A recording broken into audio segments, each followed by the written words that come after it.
लो thyroid function taste या hypothyroidism कहिड़ी बीमारियूं आहिनि या कहिड़ा सबब आहिनि ऐं कहिड़ियूं अलामतूं थींदियूं आहिनि।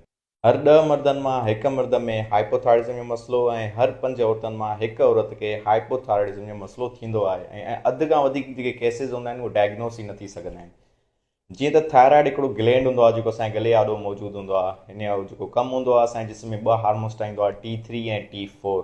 हिन ॿिनि हार्मोन्स जो काफ़ी घणो फंक्शन्स हूंदा आहिनि असांजी बॉडी में। तव्हांजी ग्रोथ थी वई, तव्हांजी हॾनि जी मज़बूती थी वई, तव्हांजी मेटाबॉलिज़म थी वियो, तव्हांजी ब्रेन डेवलपमेंट थी वई, तव्हांजी दिलि थी वई, तव्हांजी प्रेगनेंसी थी वई, तव्हांजा सेक्स हार्मोन्स थी विया। सभिनि में हिन जो कमु हूंदो आहे हिन हार्मोन्स जो।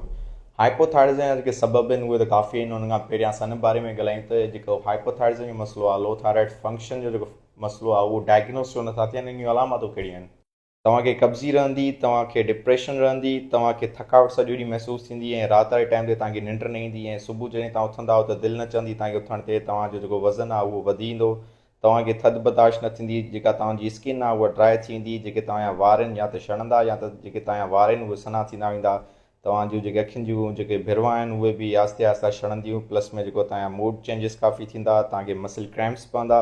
ऐं जेके औरतूं आहिनि उन्हनि जो जेको महीनो हूंदो आहे, मेंस्ट्रुअल साइकिल हूंदी आहे, उहा रेगुलर थींदी या काफ़ी हैवी क़िस्म जी ब्लीडिंग वग़ैरह उन्हनि खे मुंहुं ॾियणो पवंदो। प्लस में तव्हां सां काफ़ी मेमरी इशूज़ वग़ैरह थींदा। तव्हांजो जेको कोलेस्ट्रॉल आहे उहो वधी सघे थो।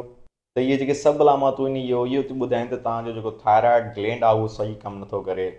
जेके मरीज़ हूंदा आहिनि जिन खे इहे अलामत हूंदियूं आहिनि उहे पंहिंजे डॉक्टर सां रिव्यू कंदा आहिनि, पंहिंजी रेगुलर टेस्टूं कराईंदा आहिनि जेके रूटीन में हूंदियूं आहिनि। उहे पंहिंजी थायराइड प्रोफाइल 9 कराईंदा ऐं जेके डॉक्टर्स हूंदा आहिनि उहे हुननि जो सिम्पटमेटिक इलाज जारी कंदा आहिनि। अगरि कब्ज़ी आहे त कब्ज़ी वारी दवा ॾींदा। अगरि वेट गेन थिए थो त हुनखे एक्सरसाइज ते प्रोमोट वग़ैरह कराईंदा। कोलेस्ट्रॉल वधियल आहे त अगेन कोलेस्ट्रॉल वारी दवाऊं ॾींदा। हालांकि इन जे रूट काज़ ते न ईंदा आहिनि। त इहे जेके सॼियूं अलामतूं आहिनि इहे थायराइड डिसफंक्शन या हार्मोन इम्बेलेंस जे करे बि थी सघंदियूं। तो अगरि कंहिंसां अगरि इहे अलामतूं रहनि थियूं ऐं हुनजी फैमिली हिस्ट्री में बि, ख़ानदान में बि अगरि कंहिंसां को थायराइड जो मसइलो आहे त उहो पंहिंजी रूटीन टेस्टनि सां गॾोगॾु पंहिंजी थायराइड फंक्शन टेस्ट बि कराए छॾियनि। सो थैंक यू दोस्तों।